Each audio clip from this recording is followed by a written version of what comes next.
So our today's topic will be about packaging of DNA helix. तो DNA packaging prokaryotes and eukaryotes में दोनों अलग अलग होते हैं, अलग अलग तरीके से होते हैं।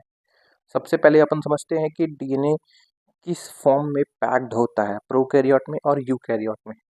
सो प्रोकैरियोट में डीएनए पैक्ड होता है in the form of spherically large loop, जो कि सुपर कॉइल्ड होता है in the region called nucleoid. पता करो कि आपने अगर सेल यूनिट पढ़ा हुआ है तो प्रोकैरियोट एंड यूकैरियोट सेल में जो one of the key differences होता है वो पढ़ा हुआ है कि न्यूक्लियस प्रेजेंट होना, जो कि प्रोकैरियोट्स में एब्सेंट होता है। न्यूक्लियस एक न्यूक्लियर मेम्ब्रेन बाउंड न्यूक्लियस है ना, यूकैरियोट में प्रेजेंट होता है, प्रोकैरियोट में एब्सेंट होता है। तो उस न्यूक्लियस की जगह पे जो ऑर्गेनेल प्रेजेंट होता है प्रोकैरियोट में, जो कि एक्ट करता है एज अ न्यूक्लियस, उसको अपन न्यूक्लियोइड बोलते हैं। तो इस न्यूक्लियोइड रीजन में एक लार्ज स्फेरिकल लूप के फॉर्म में डीएनए पैक्ड होता है प्रोकैरियोट्स में। ठीक है, प्रोकैरियोटिक सेल के अंदर डीएनए पैकेजिंग कैसे होती है? तो एक लार्ज स्फेरिकल लूप के फॉर्म में। कहाँ पे? तो न्यूक्लियोइड के अंदर। ये देखो, ये रहा अपना डीएनए, सर्कुलर डीएनए प्रोकैरियोट है ऑब्वियसली, और इसके सेंटर में आपको पॉलीअमाइंस दिख रहे हैं। पॉलीअमाइंस क्या है? तो एक बेसिक प्रोटीन्स होते हैं पॉलीअमाइंस, जो कि पॉजिटिवली चार्ज्ड होते हैं। और आपको पता है तो डीएनए जो होता है वो एसिडिक नेचर का होता है और नेगेटिवली चार्ज होता है ना। Polyamines positively charged, DNA negatively charge acidic nature. ये है बेसिक प्रोटीन पॉलीएमाइंस। दोनों आपस में सुपर कोइल्ड करते हैं और करके लूप फॉर्म कर लेते हैं। कहाँ पे? न्यूक्लियोइड में। और इस तरीके से वो पैकेज हो जाते हैं। पैकेज का मतलब होता है कि कम जगह पे ज्यादा सामान का अट जाना।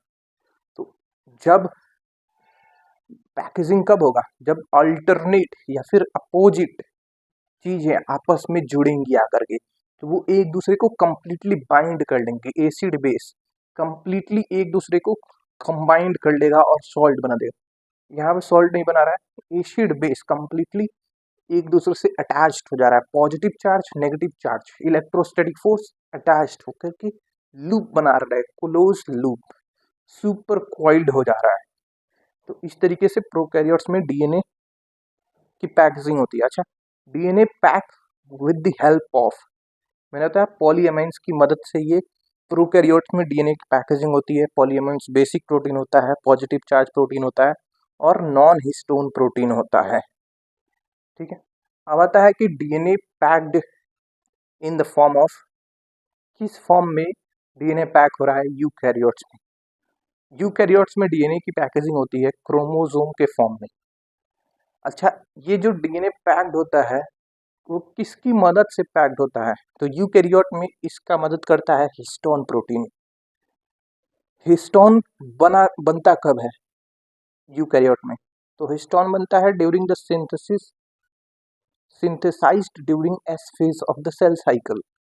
एस फेज में अगर आपको पता हो तो डीएनए भी फॉर्म्ड होता है और उसी टाइम पे हिस्टोन प्रोटीन भी फॉर्म्ड होता है। जस्ट लाइक पॉलीअमीन्स, हिस्टोन प्रोटीन भी बेसिक प्रोटीन कहलाता है, पॉजिटिवली चार्ज्ड होता है। ऑब्वियसली जब आपका डीएनए नेगेटिवली चार्ज्ड है तो उसको पैकेजिंग करने के लिए, उसको आपस में पास पास लाने के लिए, एकदम छोटे जगह पे बहुत सारा इकट्ठा करने के लिए आपको नेगेटिव के लिए पॉजिटिव चाहिए, एसिड के लिए बेसिक चाहिए। अच्छा, हिस्टोन को बेसिक बनाता कौन है? तो हिस्टोन को बेसिक बनाता है बेसिक अमाइनो एसिड्स, जो कि उससे अटैच्ड होते हैं। कौन कौन से बेसिक अमाइनो एसिड? तो यहाँ पे दो नाम एनसीईआरटी में गिवन है, लाइसिन एंड आर्जिनिन, जो कि खुद पॉजिटिवली चार्ज्ड है। और ये जो positive charge lysine and arginine का है वो देते हैं हिस्टोन को, और इसीलिए हिस्टोन होता है पॉजिटिवली चार्ज्ड। और बेसिक अमाइनो एसिड है तो बेसिक प्रोटीन होता है histone. So this was packaging of DNA helix, एक शॉर्ट तरीके से समझाया गया है in brief. Now we will be covering packaging of DNA helix in eukaryotes separately और in detail. So packaging of DNA helix in eukaryotic cell के बारे में अपन पढ़ेंगे। तो इसमें मल्टीपल स्टेप्स में पैकेजिंग होती है यूकैरियोट्स में, और मल्टीपल स्टेप्स में बहुत सारे स्ट्रक्चर्स इन्वॉल्व होते हैं। सो जो बेसिक यूनिट है, जो बेसिक लेवल है, ये फिर फर्स्ट लेवल ऑफ पैकेजिंग कह सकते हैं यूकैरियोटिक सेल्स के अंदर डीएनए हेलिक्स का, वो उसको कहते हैं अपन न्यूक्लियोसोम। अच्छा, ये पैकेजिंग है क्या, इसको थोड़ा एक एग्जांपल से समझो कि आप जब पतंग उड़ाते हो तो उसके धागे को एक जगह पे लपेटते हो, उसे मांझा बोलते हैं। मांझा को एक छोटे से स्ट्रक्चर में, किलोमीटर जितने दूर धागे को इतने बड़े स्ट्रक्चर में ही आप उसको लपेट देते हो, कंप्लीटली टाइटली पैक कर देते हो। सो दिस इज पैकेजिंग कि छोटे स्पेस में बहुत लंबा, बहुत बड़ा चीज को इकट्ठा करके रख देना। सो ऐसे ही जो हमारा डीएनए है वो करीब करीब 2.24 मीटर्स का है, और इस डीएनए को अपन को एक माइक्रोमीटर के न्यूक्लियस के अंदर लाना है। तो उसके लिए हमको बहुत सारा उसके स्ट्रक्चर को बहुत सारा टाइटली पैक करना होगा, है ना। तो जैसे अगर हम एक सिंपल डीएनए देखें डबल स्टैंडर्ड, तो उसका डायमीटर होता है 2 नैनोमीटर, यानी कि 20 एंगस्ट्रॉम। आपने डबल हेलिक्स मॉडल में पढ़ा है कि 20 एंगस्ट्रॉम का होता है। फिर हम फर्दर उसको पैकेजिंग करते हैं, न्यूक्लियोसोम बनता है। न्यूक्लियोसोम में इसका जो डायमीटर है वो बढ़ के 10 नैनोमीटर हो जाता है। फर्दर न्यूक्लियोसोम से ये सोलेनॉइड, सोलेनॉइड से सुपर सोलेनॉइड, सुपर सोलेनॉइड बनते बनते क्रोमोसोम बनता है, जहाँ पे 1400 नैनोमीटर का डायमीटर हो जाता है इसका लेंथ। यानी कि डायमीटर बढ़ाते गए, लेंथ छोटा करते गए, ताकि एक माइक्रोमीटर के स्ट्रक्चर में ये पूरा स्ट्रक्चर, पूरा डीएनए समा सके। ठीक है, ये पैकेजिंग का हमारा पर्पस है। अब आते हैं थोड़ा न्यूक्लियोसोम के बारे में पढ़ते हैं। तो ये है बेसिक यूनिट ऑफ क्रोमेटिन या क्रोमोसोम। इसमें न्यूक्लियोसोम में होते हैं डीएनए और हिस्टोन। डीएनए आपको पता है कि एसिडिक होता है, नेगेटिवली चार्ज होता है। हिस्टोन को मैंने बताया कि बेसिक होता है एंड बेसिक प्रोटीन होता है एंड पॉजिटिवली चार्ज होता है। अब हिस्टोन को देखो तो हिस्टोन टोटल 5 तरीके के स्ट्रक्चर्स होते हैं, 5 टाइप के होते हैं। H1, H2A, H2B, H3 and H4। ये जो H2A, H2B and H3, H4 मिल करके बनाते हैं हिस्टोन ऑक्टामर या फिर हिस्टोन कोर। ये एक स्फीरिकल स्ट्रक्चर आपको दिख रहा है। इस स्फीरिकल से स्ट्रक्चर एक बॉल है, इसके अराउंड में ही लिपटा है हमारा डीएनए, है ना।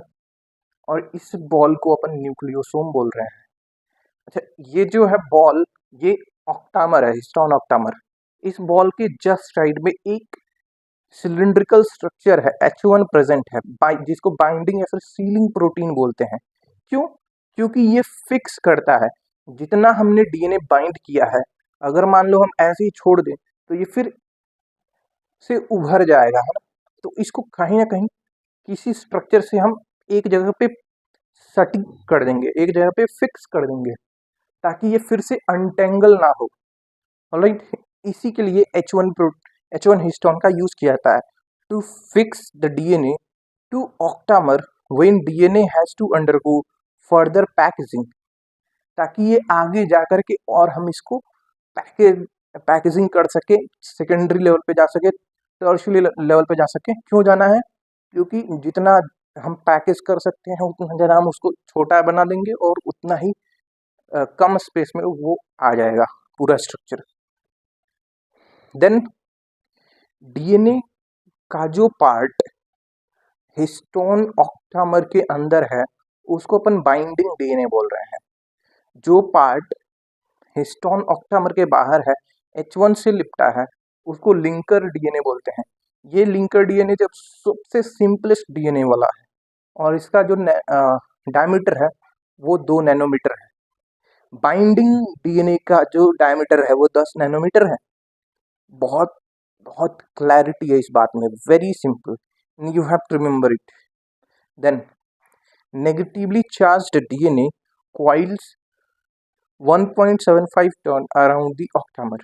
ये जो डीएनए है वो एक ऑक्टामर में कितने टर्न्स लेते हैं, ये बताया है 1.75 टर्न्स लेते हैं, है ना। मतलब एक ऑक्टामर में एक ये स्फीरिकल स्ट्रक्चर में 1.75 टर्न लेता है डीएनए।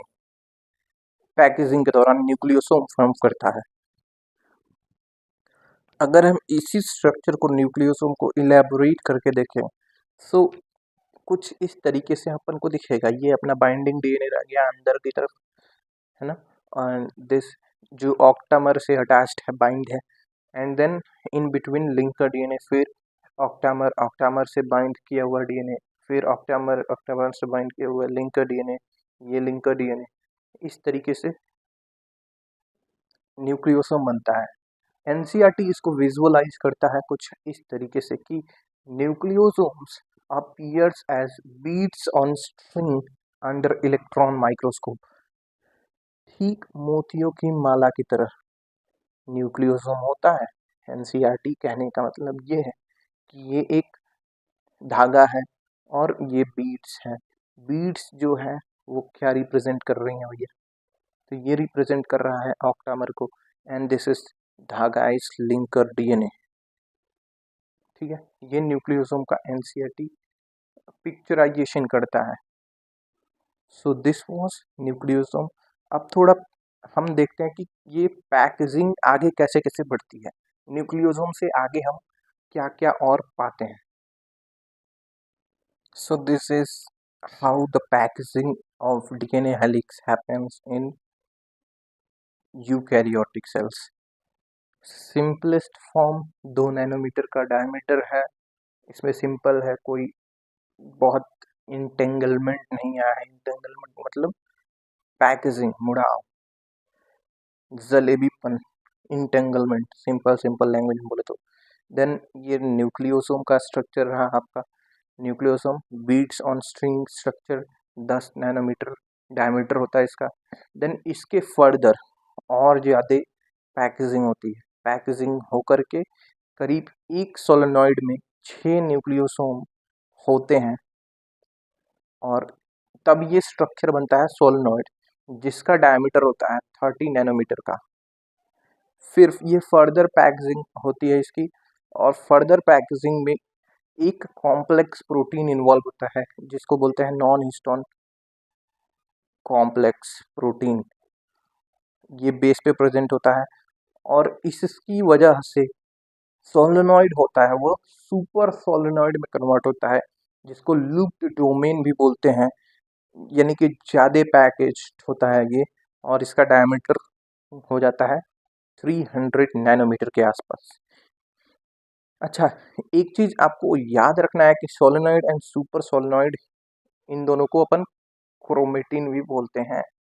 ये फर्दर सुपर सोलेनॉइड जो होता है वो कंडेंस्ड होकर के बनता है क्रोमोसोम्स।